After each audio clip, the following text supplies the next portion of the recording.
I don't know about you guys, but I'm glad 2020 is over. Whew, it was not my favorite year. In fact, I am so happy that 2020 is over that I'm going to have a party every month just to celebrate. And planning a party is not easy, especially when you didn't plan to plan a party in the first place. And that's the situation that Snappsy is in our story.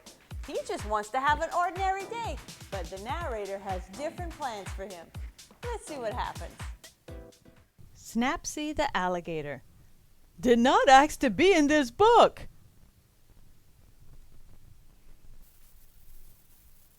Words by Julie Falatko. Pictures by Tim Miller. Reading today with permission from Viking, an imprint of Penguin Young Readers. Snappsy the Alligator wasn't feeling like himself. His feet felt draggy, his skin felt baggy, his tail wouldn't swish this way and that, and worst of all, his big jaw wouldn't snap. "This is terrible. I'm just hungry. Why is this rude narrator trying to make it seem like I need a nap?"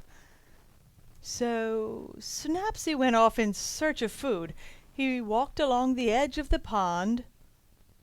He scooted up the tall, tall hill. He shimmied through the forest.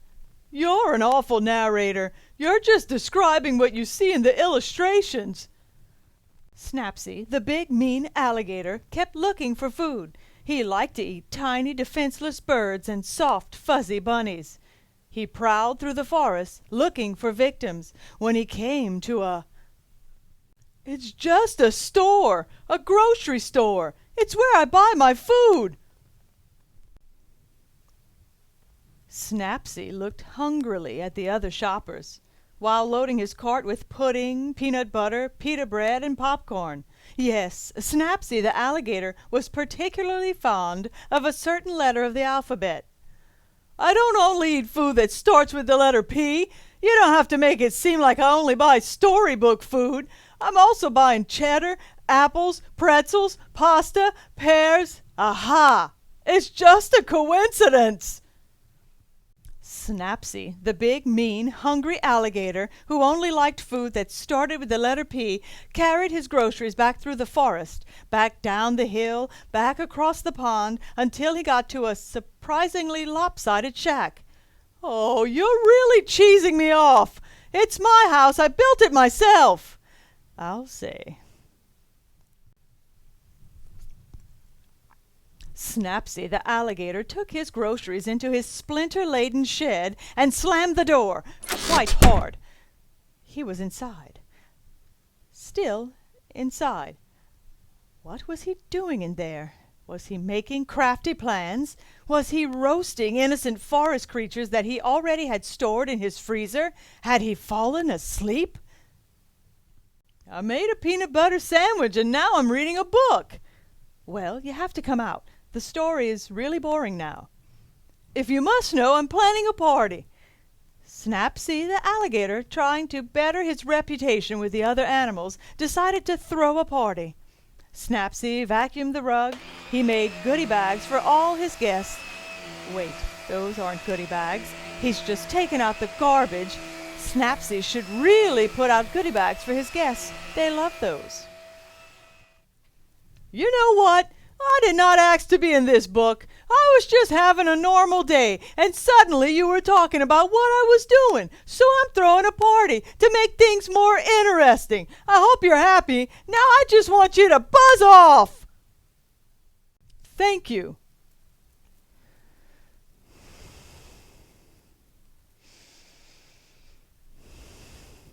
"Oh, go ahead. I can hear you breathing." Snappsy's party was shaping up to be quite a festive event. Colorful streamers hung from the ceiling. There were cubes of cheese and a bowl of punch. Some kind of danceable music was playing. Then Snappsy's friends started to arrive. They were laughing and dancing. They weren't hungry or thirsty. They looked like they were having a really good time. Yes, a fine time indeed. "Oh, all right. You can come in. Oh gosh, me, the humble narrator? Well, I don't know. Let me check my calendar. I suppose I could come for an hour or two. Someone has to demonstrate proper dance steps. All the important guests had finally arrived, and while Snappsy's sharp teeth were still glinting menacingly, he was actually a lovely host. Does anyone want pudding? Aha! Because pudding is really good! And we all ate pudding and did the chicken dance. We were really looking forward to Snappsy throwing parties like this every week. Hey! The end. Well, it looks like Snappsy really knows how to party. What was that dance they did?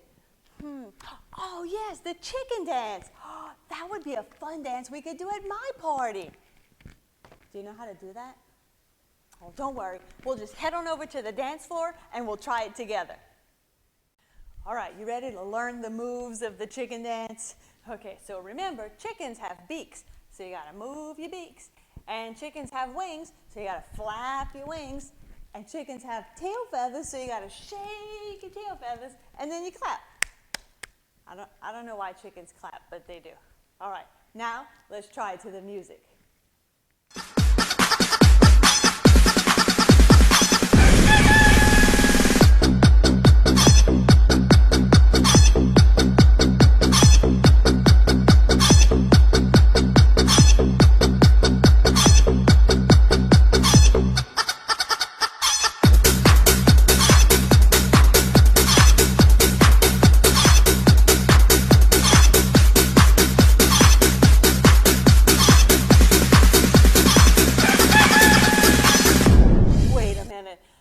I think that's the right song.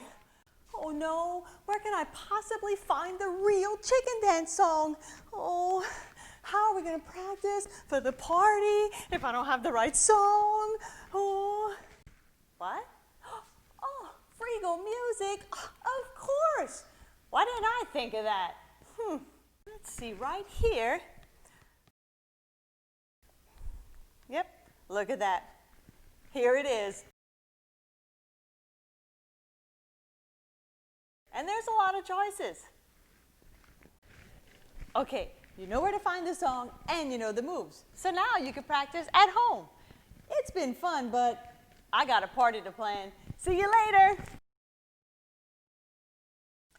Need any ideas for your next party?